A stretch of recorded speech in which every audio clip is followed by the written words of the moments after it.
ನಮಸ್ಕಾರ ಎಲ್ರಿಗೂ ನಮ್ಮ ಯೂಟ್ಯೂಬ್ ಚಾನೆಲ್ ಕಥನೆಗೆ ಮತ್ತೆ ಸ್ವಾಗತ. ನಾನು ನಿಮ್ಮ ರಂಜನಾ ಶೆಟ್ಟಿ. ಇಷ್ಟು ದಿನ ಯಾರ್ಯಾರದ್ದು ಹಾರರ್ ಎಕ್ಸ್ಪೀರಿಯನ್ಸ್ ನಾನು ನಿಮ್ಮ ಹತ್ರ ಹೇಳ್ತಾ ಇದ್ದೆ. ಆದರೆ ಇವತ್ತು ಸ್ವತಃ ನಾನೇ ಅನುಭವಿಸಿರುವ ಒಂದು ಘಟನೆ ನಾನು ನಿಮ್ಮ ಹತ್ರ ಹೇಳೋಕೆ ಬಂದಿದ್ದೇನೆ. ಇನ್ನೂ ನಮ್ಮ ಚಾನೆಲ್ನ ಯಾರು ಸಬ್ಸ್ಕ್ರೈಬ್ ಮಾಡ್ಕೊಂಡಿಲ್ವೋ ಸಬ್ಸ್ಕ್ರೈಬ್ ಮಾಡ್ಕೊಳ್ಳಿ. ಈ ಘಟನೆ ನಡೆದು ಆಲ್ಮೋಸ್ಟ್ 1 ಇಯರ್ ಆಗಿದೆ. ನಾನು ಯಾಕೆ ಇಲ್ಲಿ ತನಕ ಈ ವಿಡಿಯೋನ ಹಾಕಿಲ್ಲ ಅಂದರೆ ನನಗೆ ಆ ಘಟನೆನ ನೆನೆಸ್ಕೊಂಡಾಗೆಲ್ಲ ಭಯ ಆಗೋದು. ಹಾಗಾಗಿ ನಾನು ಅದರ ಬಗ್ಗೆ ವಿಡಿಯೋ ಮಾಡೋಕ್ಕೂ ಹೋಗಿರಲಿಲ್ಲ. ಆದರೆ ಇವತ್ತು ಈ ವಿಡಿಯೋನ ಹಾಕಲೇಬೇಕು ಅಂತ ಡಿಸೈಡ್ ಮಾಡಿ ಈ ವಿಡಿಯೋನ ಮಾಡಿರೋದು. ನಾವೊಂದು 4 ಜನ ಚೈಲ್ಡ್ಹುಡ್ ಫ್ರೆಂಡ್ಸ್ ಇದ್ವಿ. ನಾನು, ಆಕಾಶ್, ಭರತ್ ಮತ್ತೆ ಕಾವ್ಯ ಅಂತ. ನಾವೆಲ್ಲರೂ ಬೆಂಗಳೂರಲ್ಲಿ ಬೇರೆ ಬೇರೆ ಕಂಪನಿಯಲ್ಲಿ ಕೆಲಸ ಮಾಡ್ತಾ ಇದ್ವಿ. ಒಂದಿನ ನಾವು ಯಾವುದಾದ್ರೂ ಒಂದು ಹೋಮ್ ಸ್ಟೇಗೆ ಹೋಗಿ ಬರೋಣ ಅಂತ ಡಿಸೈಡ್ ಮಾಡ್ತೀವಿ. ಸರಿ ಅಂತ ಒಂದಷ್ಟು ಹೋಮ್ ಸ್ಟೇಗಳನ್ನ ಚೆಕ್ ಮಾಡಿದಾಗ ಒಂದು ಹೋಮ್ ಸ್ಟೇನ ನಾವು ಸೆಲೆಕ್ಟ್ ಮಾಡ್ತೀವಿ. ಅದರ ರಿವ್ಯೂಸ್ ಕೂಡ ತುಂಬಾ ಚೆನ್ನಾಗಿತ್ತು. ಅದು ಇರೋದು ನಮ್ಮ ಕರ್ನಾಟಕದಲ್ಲಿಯೇ. ಆದರೆ ನನ್ನ ಹೋಮ್ ಸ್ಟೇ ಹೆಸರನ್ನ ತಗೊಳಕ್ ಹೋಗಲ್ಲ, ಯಾಕಂದ್ರೆ ಸುಮ್ಮನೆ ಇಶ್ಯೂ ಆಗಬಹುದು.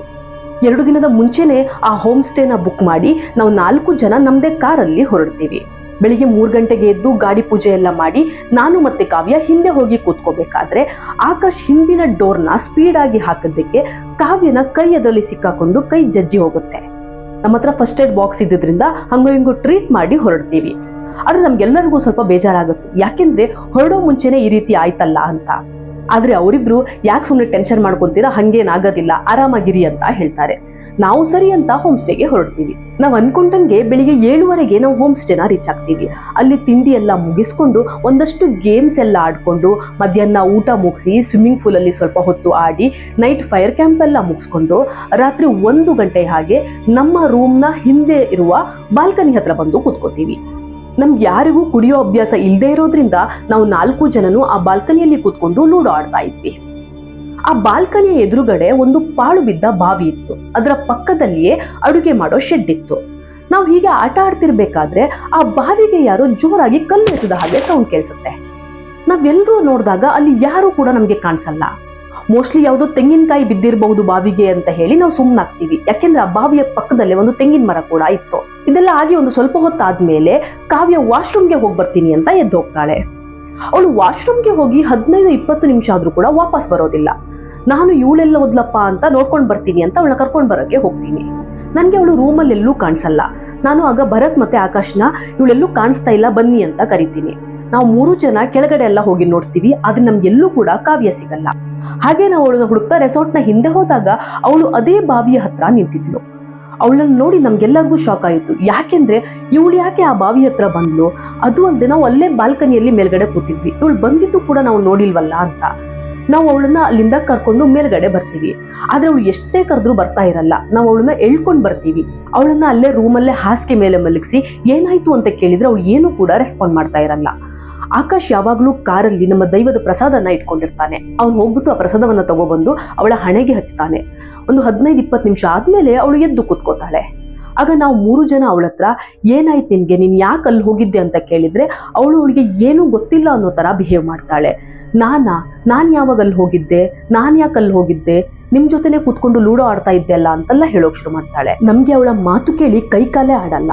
ಅದೇ ಸಮಯಕ್ಕೆ ಆ ಬಾವಿಯ ಹತ್ತಿರ ಮತ್ತೆ ಜೋರಾಗಿ ಶಬ್ದ ಕೇಳುತ್ತೆ. ಆ ಶಬ್ದ ಯಾವ ರೀತಿ ಇತ್ತೆಂದ್ರೆ ಯಾರಾದ್ರೂ ಬಾವಿಗೆ ಹಾರ್ಕೊಂಡಾಗ ಹೇಗೆ ಸೌಂಡ್ ಬರುತ್ತೆ ಅದೇ ರೀತಿ ಕೇಳಿಸುತ್ತೆ. ನಾವು 4 ಜನ ಆ ಬಾಲ್ಕನಿ ಹತ್ರ ಹೋಗಿ ನೋಡ್ತೀವಿ. ಅಲ್ಲಿ ನೋಡಿದ್ದ ಆ ದೃಶ್ಯನ ಈಗ ನೆನೆಸ್ಕೊಂಡು ನನ್ನ ಕೈ ನಡುಗುತ್ತೆ. ಅಂತಹದ್ದೇನಿತ್ತು ಅಂತ ಕೇಳ್ತೀರಾ? ಹೇಳ್ತೀನಿ ಕೇಳಿ. ನೀವು ತುಂಬಾ ಸಿನಿಮಾಗಳಲ್ಲಿ ನೋಡಿರ್ಬಹುದು, ಈ ಹಾರರ್ ಸೀನ್ ಎಲ್ಲ ಬರುವಾಗ ಒಂದು ಬ್ಲ್ಯಾಕ್ ಕಲರ್ ಹೊಗೆ ರೀತಿ ಸುರುಳಿಸುತ್ತಾ ಇರುತ್ತೆ. ಅದೇ ರೀತಿ ಬ್ಲ್ಯಾಕ್ ಕಲರ್ನ ಹೊಗೆ ಆ ಬಾವಿಯ ಸುತ್ತಾ ಇರುತ್ತೆ. ಆದ್ರೆ ನಮ್ಗೆ ಏನೂ ಕಾಣಿಸೋದಿಲ್ಲ. ಅಲ್ಲಿ ಬೇರೆ ಯಾವುದೇ ಮನುಷ್ಯರು ಕೂಡ ಇಲ್ಲ. ಇದನ್ನ ನೋಡಿ ಭಯಗೊಂಡ ನಾವು ಸೀದಾ ರೂಮ್ನ ಕೆಳಗಡೆ ಬರ್ತೀವಿ. ಅಲ್ಲೇ ಇದ್ದ ಸೆಕ್ಯೂರಿಟಿ ಹತ್ರ ಇದನ್ನೆಲ್ಲ ಹೇಳ್ತೀವಿ. ಆಗ ಆ ಸೆಕ್ಯೂರಿಟಿ, ಮೇಡಮ್ ಇಲ್ಲಿ ಎಷ್ಟು ಜನ ಬಂದು ಹೋಗಿದ್ದಾರೆ, ಆ ರೀತಿ ಏನೂ ಇಲ್ಲ, ಅದು ನಾರ್ಮಲ್ ಬಾವಿ ಅಷ್ಟೇ. ಆ ಬಾವಿ ತುಂಬಾ ವರ್ಷದ ಹಿಂದೆ ಇದೆ, ಆದ್ರೆ ಅದರಲ್ಲಿ ಯಾರು ಯೂಸ್ ಮಾಡಲ್ಲ, ನೀವು ಮೋಸ್ಟ್ಲಿ ಬೇರೆ ಏನೋ ನೋಡಿರ್ತೀರಾ ಅಂತ ಹೇಳ್ತಾನೆ. ನಾವು ಎಷ್ಟೇ ಹೇಳಿದ್ರು ಕೂಡ ಅವನು ಅದನ್ನ ಒಪ್ಕೊಳ್ಳೋ ರೀತಿಯೇ ಕಾಣಿಸ್ತಿರ್ಲಿಲ್ಲ.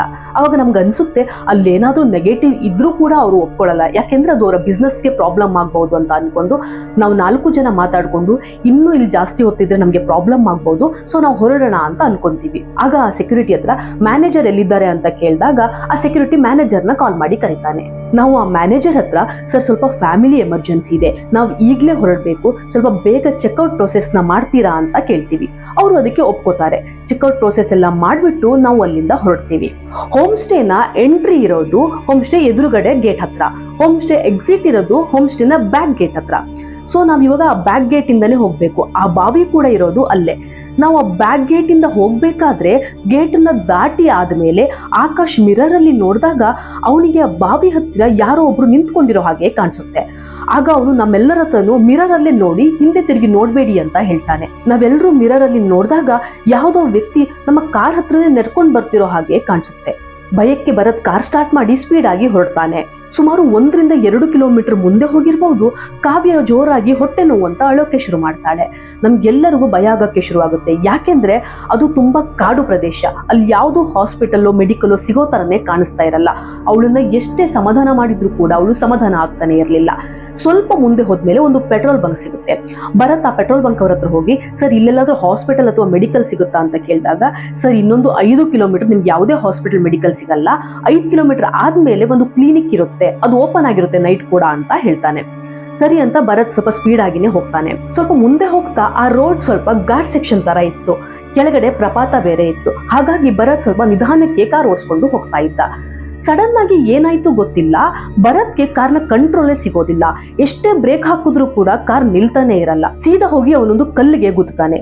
ಬಹುಶಃ ಆ ಕಲ್ಲಿರ್ಲಿಲ್ಲ ಅಂದಿದ್ರೆ ನಾವು 4 ಜನ ಕಾರ್ ಸಮೇತ ಆ ಪ್ರಪಾತಕ್ಕೆ ಬೀಳ್ತಾ ಇದ್ವಿ. ಅದೇ ಸಮಯಕ್ಕೆ ನಮ್ಮ ಪುಣ್ಯಕ್ಕೆ ನಮ್ಮ ಹಿಂದಿನಿಂದ ಬರ್ತಾ ಇದ್ದ ಇನ್ನೊಂದು ಕಾರ್ನ ಹುಡುಗರು ಬಂದು ನಮ್ಮನ್ನ ಕಾರ್ನಿಂದ ಕೆಳಗಿಳಿಸಿ ಆ ಕಾರ್ನ ಹಿಂದಕ್ಕೆ ಎಳೆದು ನಾವು ಕಾರ್ ಸ್ಟಾರ್ಟ್ ಮಾಡಿ ಹೋಗೋವರೆಗೂ ಅವರು ನಮ್ಮ ಜೊತೆನೇ ಇರ್ತಾರೆ. ಆ ಸಮಯಕ್ಕೆ ನಾವು 4 ಜನ ಭಯಕ್ಕೆ ಮಾತಾಡೋ ರೀತಿ ಕೂಡ ಇರಲಿಲ್ಲ. ಹೆಂಗಾದ್ರೂ ಇಲ್ಲಿಂದ ಮನೆಗೆ ಹೋಗ್ಬೇಕು ಅಂತ ಆ ಹುಡುಗರು ಹೋಗಿದ್ದ ಕಾರ್ನ ಹಿಂದೆನೆ ನಾವು ಹೋಗ್ತೀವಿ. ಅದಾದ ಮೇಲೆ ನಮಗೆ ಹಾಸ್ಪಿಟಲ್ ಸಿಗುತ್ತೆ. ನಾವು ಸೀದಾ ಹಾಸ್ಪಿಟಲ್ಗೆ ಕಾವ್ಯನ ಕರ್ಕೊಂಡು ಹೋಗ್ತೀವಿ. ಆಗ ಡಾಕ್ಟರ್ ಅವಳನ್ನ ಟೆಸ್ಟ್ ಮಾಡಿಬಿಟ್ಟು ಆ ಥರದ್ದೇನು ಪ್ರಾಬ್ಲಮ್ ಆಗಿಲ್ಲ, ಒಂದು ಟ್ಯಾಬ್ಲೆಟ್ ಕೊಡ್ತೀನಿ, ಅದನ್ನ ತಗೊಂಡು ಅವ್ರ ಹತ್ರ ಕಾರಲ್ಲಿ ಮಲಗಕ್ಕೆ ಹೇಳಿ, ನೀವು ಬ್ಯಾಂಗ್ಳೂರ್ ರೀಚ್ ಆದ್ಮೇಲೆ ನಾಳೆ ಬೆಳಿಗ್ಗೆ ಬೇಕಾದ್ರೆ ಕಮ್ಮಿ ಆಗಿಲ್ಲ ಅಂದ್ರೆ ಸ್ಕ್ಯಾನಿಂಗ್ ಮಾಡಿಸಿ ಅಂತ ಹೇಳ್ತಾರೆ.